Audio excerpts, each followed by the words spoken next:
What's going on, everyone, and welcome into Plizont's podcast, filled to the brim with glitchy analysis and freezing cold takes, so cold that they're boiling hot. Today's episode is proudly sponsored by Hungry Howie's Baton Rouge. Guys, check out their website to check out delivery deals and takeout deals. Right now, they've got an awesome takeout special. Get a large one-topping pizza for just $7.99. Thank you so much to Hungry Howie's Baton Rouge. And guys, if you're listening to us on Spotify, check us out on YouTube. We are now doing video podcast. Today's episode is packed. And guess what, ladies and gentlemen?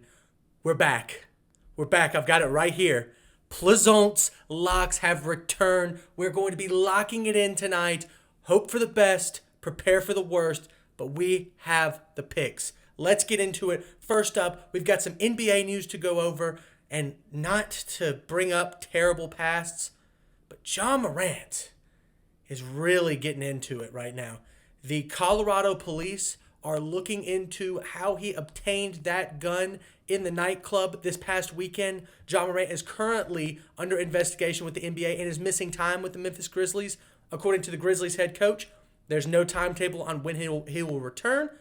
I don't know how I feel about this, but I do know that Ja Morant might be in some trouble because the NBA has a strict ban on having firearms on any team property. That's buses, planes, locker rooms, and especially arenas. Ja Morant, you're in some trouble, my friend. Next up, we've got a question for the audience as well as a question for myself that I'm going to answer, and that is Mikal Bridges a superstar? So let's take a look at these stats. Right now, he's averaging 26 points, 6 rebounds, and 3 assists on 54% shooting from the floor and 50% shooting from 3. Now, look, that's only in a 9-game span since he's been traded to the Nets, but is he a superstar? Maybe. I don't buy it. To me, I compare this a lot to Spencer Dinwiddie when he was with the Nets the first time, or TJ Warren when he was with the Pacers in the bubble. But hey, Mikal Bridges, if he keeps playing like this, man, he's going to be an all-star. I mean, he's already been a Defensive Player of the Year candidate, and he's going to be a Defensive Player of the Year candidate going forward. If he can continue to shoot from the field like this, my goodness, he might be like the next Kevin Durant or something like that. But like I said, he's on a really bad Nets team right now, and he's getting a lot more shots than he did in Phoenix, but he's shooting at a really, really high clip, which makes me think that it's something that we can look forward to with the Nets after this year. I think it's a bright spot. But yeah, Mikal Bridges, I just wanted to mention all this in this podcast just to say props to you, my man. 9 games in, you're averaging 26 a game. That's pretty impressive. Now, speaking of impressive, we've got Damian Lillard putting up an absolute performance. He had a 30-point triple-double to help the Trailblazers win 110-104 against the Detroit Pistons. But man, the Trailblazers are in the 10th seed right now, and they are fighting for their lives. God help Damian Lillard. The Trailblazers are 4-6 in their last 10 games, and their 4 wins are to the Pistons, the Magic, the LeBron-less Lakers, and the Rockets, okay? It's not like he's out here beating the Suns or the Warriors or the Celtics. I don't think that he's ever going to have a team around him. But what should the Portland Trailblazers do? In my opinion, do this man a favor. He's literally loyal to a fault. Cut this man like off the bait. He's got to go to another team. Please, Portland, do the right thing and get Damian Lillard to a place that he could possibly win a championship or even just make the playoffs, okay? He got to 1 Western Conference Finals, and he either got gentleman swept or just plain out swept against the Warriors, and that's it.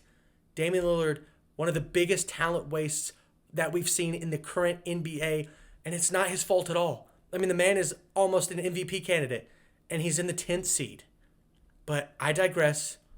God bless you, Damian Lillard, and your loyalty. And now we move on to a more troubling story in the current NBA market right now. Are the Boston Celtics in trouble? So in the last 3 games, they've lost them all. They just lost a heartbreaker to the Cavaliers in overtime last night. Grant Williams was at the free throw line, was like 0.8 seconds left in the fourth quarter, literally tie game to win the game, and he missed them both. And so the Cavaliers ended up beating the Celtics in overtime, and that was a pretty gut-wrenching loss. But a lot of people are panicking today about the Celtics. I'm not. And why? It's because Jason Tatum missed last night, and they almost beat the Cavaliers without him. Okay, Jaylen Brown stepped up. He had 30-something points. It's pretty impressive. But the Celtics, this is a good wake-up call. Now, they fell from the first seed with the Bucks, and now they're in the second seed. That is a wonderful wake-up call. Like I said, I definitely think that the Celtics are going to get this together, and they're going to meet the Bucks in the conference finals, regardless of these other teams. I don't know if I buy the 76ers, and I definitely don't buy the Cavaliers, the Nets, or the Knicks. I don't think that they're championship contenders yet. They got to play some better defense. Celtics, good wake-up call. I'm not terribly worried about them, but I will put a small yellow flag, a yield flag, not a red flag, yield flag. Celtics, this warning. Just get it together and it'll be okay. And now we're going to move on to our NFL coverage. And first up, we've got a report from Trey Wingo that Aaron Rodgers is meeting with the New York Jets. Now, if the Jets end up trading for Aaron Rodgers, does that make them a Super Bowl contender? The answer, obviously, is absolutely. Top 5 quarterback in the league. He had a bad year last year, but guess who he was thrown to? Almost a whole lot of nothing. Okay, Christian Watson came alive, scored some touchdowns, but outside of that, it was not a very impressive season for the wide receiver core of the Green Bay Packers. But look, the Jets have a really young team. They've got Garrett Wilson. Breece Hall's coming off an ACL injury, but he should be fine. They've got a freaking top 1 defense in terms of talent. And I definitely think that the Jets have a wonderful chance to compete in the AFC East. Like, you got to think about it. The Bills, they had a disappointing end of their year. The Patriots, is Mac Jones even a franchise quarterback? And Tua, can he even stay healthy? The Jets have an awesome chance to win now in this division and become Super Bowl contenders. I do think that they should try to go after Aaron Rodgers. However, this is a cautionary tale. We saw this happen last year with the Denver Broncos. They hired Nathaniel Hackett thinking, let's just trade for Aaron Rodgers and have Nathaniel Hackett and Aaron Rodgers just be boys on offense and tear it up. And guess what they got stuck with? The Danger Russ. The sandwich. I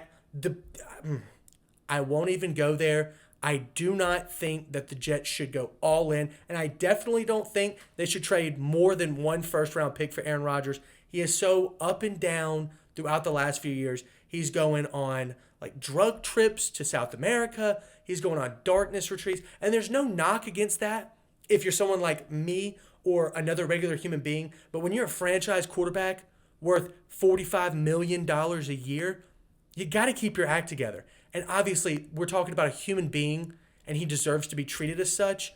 But once again, you've got to at least communicate what you're going through if you want these teams to seriously compensate you all of this money. Now, I'm not dogging Aaron Rodgers for being the person that he is, but I do think that some of his actions come with social consequences. Maybe not financial consequences, but definitely social consequences, and that is something that the Jets should be aware of going into trying to trade for him.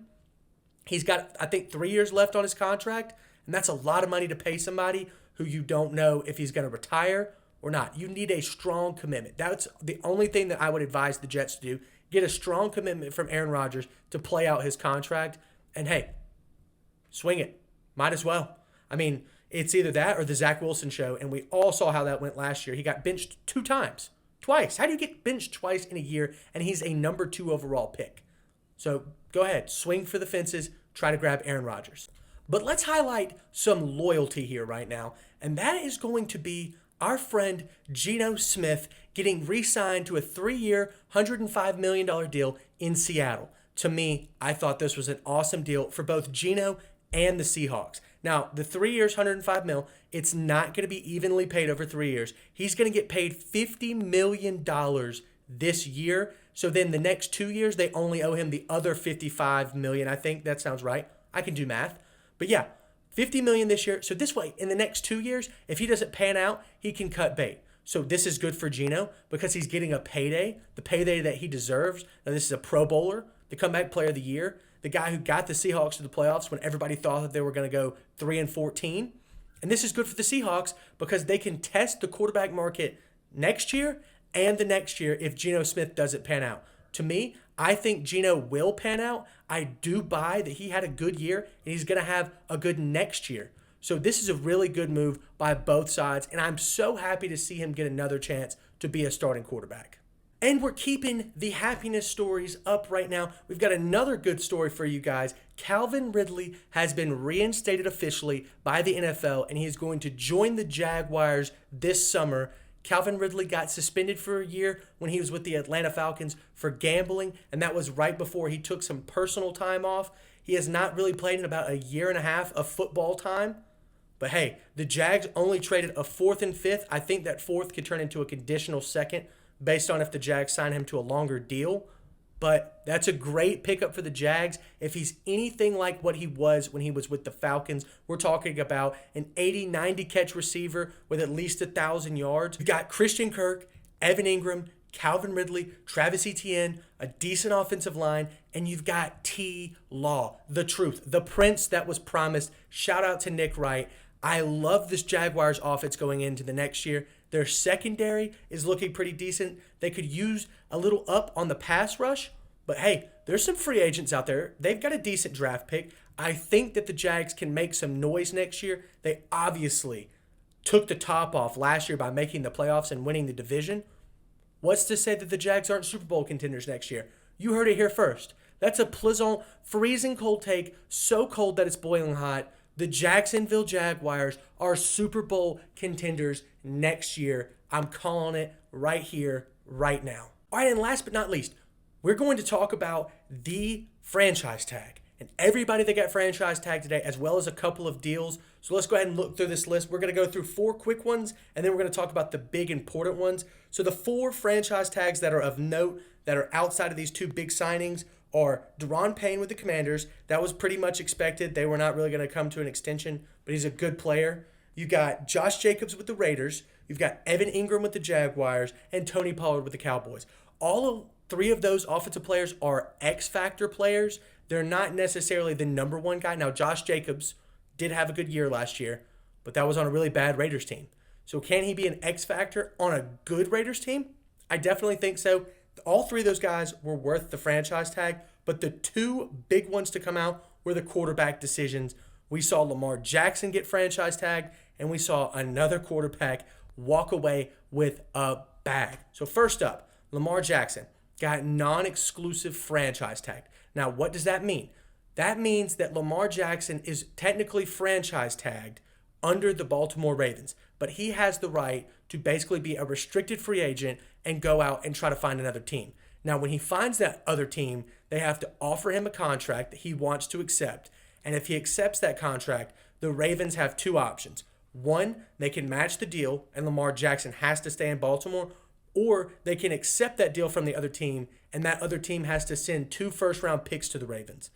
So I think the Ravens kind of let him do this in terms of tagging him this way because they want to see if other teams are going to offer him the deal that he wants. Now, the deal that he wants is kind of a Deshaun Watson deal. Deshaun Watson signed a 5-year, $230 million contract with fully guaranteed money. And that's after he had a torn ACL and sexually assaulted at least 24 women according to a civil court settlement. No cap. $230 million guaranteed dollars. Lamar Jackson is an MVP, the winningest quarterback in terms of percentages in the last 4 years, and the Ravens won't offer him that. That's fine. He's had some injuries. I get it. But they non-exclusively franchise tagged him because they're trying to call his bluff. They don't believe that there is another team out there that is willing to sign Lamar Jackson for $230 million or more guaranteed dollars. So if Lamar Jackson can find that deal, I would be very surprised. There's not a lot of teams in the quarterback market that don't have a top pick looking for a young guy. But if he can find that deal, that's awesome for Lamar. He definitely deserves that money. He has played out of this world and brought infinite amounts of dollars to the Baltimore Ravens. So props to him. If the Baltimore Ravens end up non-exclusively franchise tagging him and letting him play, I hope that he has a great year and that he can earn a big payday next year, just like Dak Prescott did a few years ago.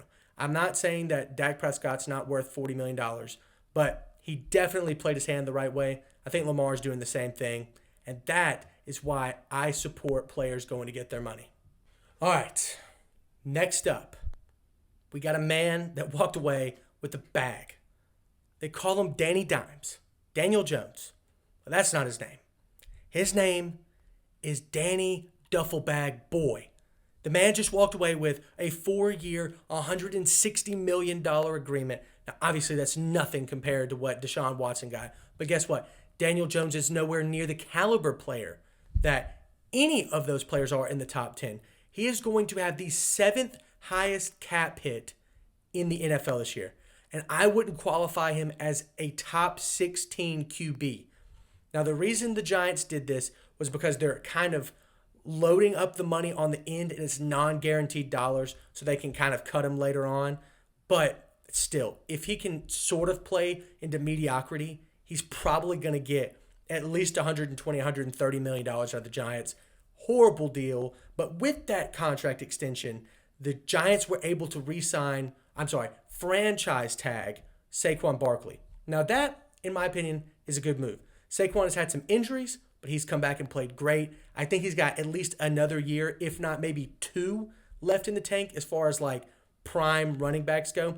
But the Giants took a page out of the Cowboys book and learned the lesson. You don't pay a running back big money, especially after they get out of their prime. Ezekiel Elliott walks away with a bag like Danny Dimes, but he has nowhere near performed up to that contract. So I think the Giants kind of realized that with Saquon. Not that he's not their franchise guy, not that he's not the face, but is he worth, paying him $60, $70 million over 4 or 5 years, and then he falls off after year 2 of that contract? Probably not. The Giants are making a smart move here, but I think that is attributed to what Brian Daboll did last year with nothing. Now, last in what we've got in our NFL news, there's not a lot of reporting going on about this because of everything that went on today, but Joe Mixon shot a child in his backyard. Now, apparently the children were reportedly trespassing and some other stuff happened, but if you ever talk about like the NFL being scripted and like everything's part of a storyline, there's no way that's possible. Okay? What kind of writer is like, yeah, let's have Joe Mixon shoot a guy in his backyard? That happened? Okay, that's all I'm going to say about that. There's obviously going to be more reports to come out. We'll keep you updated with that. But let's go ahead and move on to our college basketball coverage. We've got all of the player of the years from the big conferences, and then we're going to talk about my predictions for who is going to win the Big Six conference tournaments. They're not really going to shock you, but some of them could shock you. But I'm going to go ahead and list out all of the player of the years from each of the Big Six conferences. First up, we've got Brandon Miller winning SEC Player of the Year. Zach Edey winning Big Ten Player of the Year. Jalen Wilson winning Big 12 Player of the Year. Jamie Jaquez winning Pac-12 Player of the Year. Isaiah Wong winning ACC Player of the Year. And last but not least, Tyler Kolek winning Big East Player of the Year. Yes, the Big East is a Big Six conference. There's no such thing as a Power 5. I'm going to call it the Big Six. That's what I'm calling it. The Big East, it was the second best basketball conference in the entire NCAA this year. Don't even at me. I don't care what you have to say. That's my take, and I'm sticking to it. So let's go ahead and go through these conference tournaments and who I think is going to win them. We've already got some games going on right now. And, hey, if you guys watched that Georgia Tech-Florida State game, that was a hell of a game. You guys might want to go back and check that out. We had an absolute insane comeback. Georgia Tech down by 10, ended up winning 61-60. Awesome game. March Madness is here, guys. Let's go ahead and get into the 6 big tournament winners. The Big East, I've got UConn winning this one. They're the best rebounding team, and they're the best rim protecting team. So what does that mean when it comes to a tournament? Look, you're playing in a neutral site up in New York, and what do some players, especially shooters, not do well when you get there into a neutral site or an away game? Shoot the basketball. So what do? To get these players' confidence up, you try to get them to the rack, get them a layup or something, and guess what? UConn averages the most blocks per game in the entire Big East. I think they're top 15 in the country. I'm buying this UConn team to win the tournament in the SEC, and I definitely think they're slept on a little bit when it comes to the actual March Madness tournament. I'm buying UConn. On to the ACC. We've got Duke, best defensive team in the ACC. I think Virginia has fallen off. I think Miami has fallen off. I don't buy either of those teams.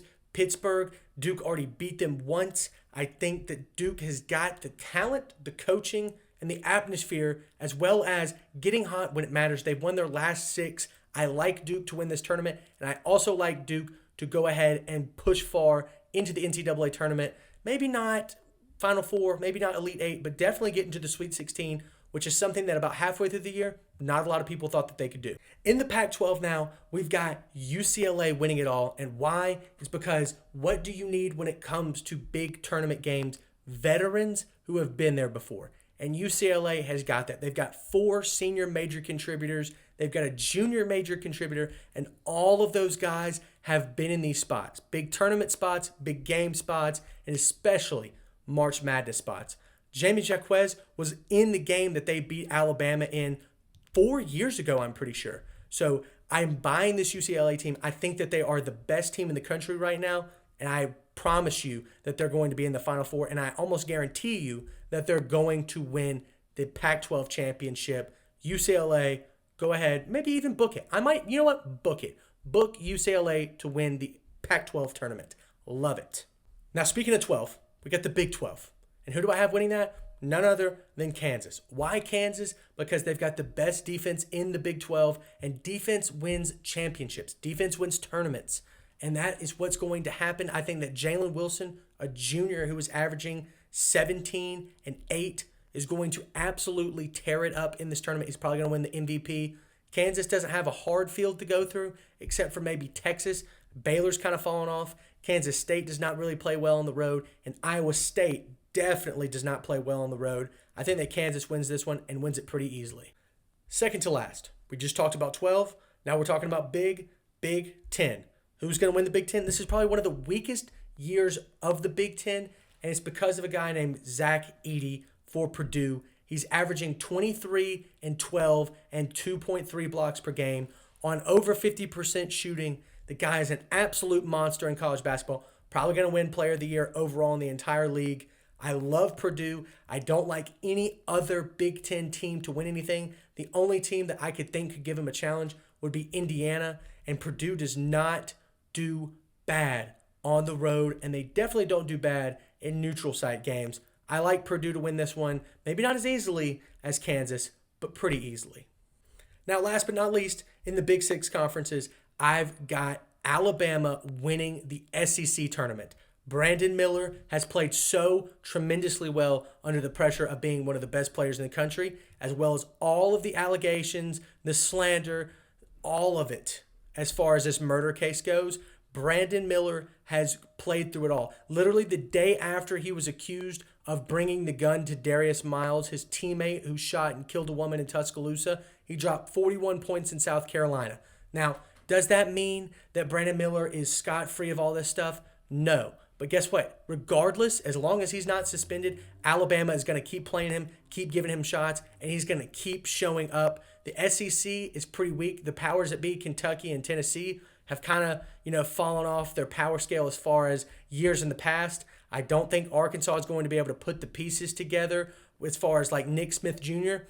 I don't think that they're going to be a threat, but definitely Auburn, Ole Miss, and Mississippi State, they're not a threat either. Alabama is going to take the cake with this one. I'm buying this team big, and I think that they're going to be the overall number 1 seed in the NCAA tournament. Now, last but not least, we've got to talk about the quarterback battles in college football. We've got some major quarterback battles. Let's take a look at them. We've got quarterback battles at Ole Miss, Texas, Ohio State, Alabama, Georgia, UCLA, Nebraska, etc., etc. So the reason I'm bringing this up, I wanted to talk about, is it good for teams? Is it good for teams to have quarterback battles? I don't think I can think of any quarterback battle that has resulted in an SEC championship or a national championship, maybe outside of Jalen Hurts, his first year with Blake Bortles, if you guys remember that, watching Alabama. I think that's about it. Maybe Jake Coker. Jake Coker is also a good quarterback battle. But it takes a tremendous leader to kind of battle through those things.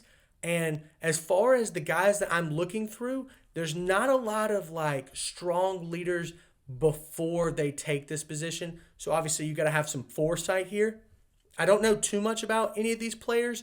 The only players that I have any familiarity with is Joe Milton in Tennessee and Jalen Milroe at Alabama. Both seem like pretty good leaders, but outside of that, looking at like places like Ohio State and Georgia, really haven't heard a lot out of these recruits and these transfers. I think that Ole Miss is probably the most interesting one.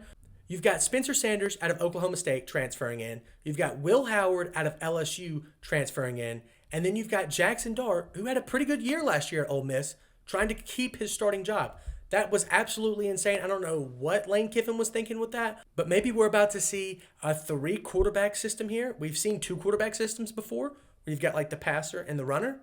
Maybe you got the passer, runner, and then the runner. I don't know. But Ole Miss is going to be interesting. I don't think, going back to my main point, I don't think that this is good for any of these teams, and they need to get these problems solved sooner rather than later so that these starting quarterbacks can build chemistry with their teams and build experience with these teams in all types of situations. It's really, really hard to do that in the middle of a season, let alone right before the season starts. You want to get these things solved during training camp. Now, lastly, bestly, ladies and gentlemen, Plizont's locks are back. We're locking it in. First up, Virginia Tech, minus 6.5 versus Notre Dame. Notre Dame is one of the worst teams in the ACC. I think they went 3-17 in conference play. Virginia Tech, they're not bad. They're not great, but they're not bad. But they've already beaten Notre Dame by 6 at Notre Dame. Now, this is not football. It's not hard to beat a team twice in college basketball. Give me the points and Virginia Tech minus 6.5. We're riding with the Hokies. Next up, we've got Golden State minus 4 versus the Oklahoma City Thunder. Why? The Warriors are on the road. That's kind of iffy, but Stephen Curry is back. Stephen Curry is back, ladies and gentlemen. And outside of that, the Warriors lineup looks pretty healthy, and Jalen Williams is going to be out for the Oklahoma City Thunder. I'm liking the Warriors' odds here. Oklahoma City has kind of fallen off. Outside of the 2 Utah Jazz wins that they just had, they were 0-5. Okay? I think that they're going to get crushed by this Warriors team who is turning up the heat as the season goes on. This Warriors team is a championship contender.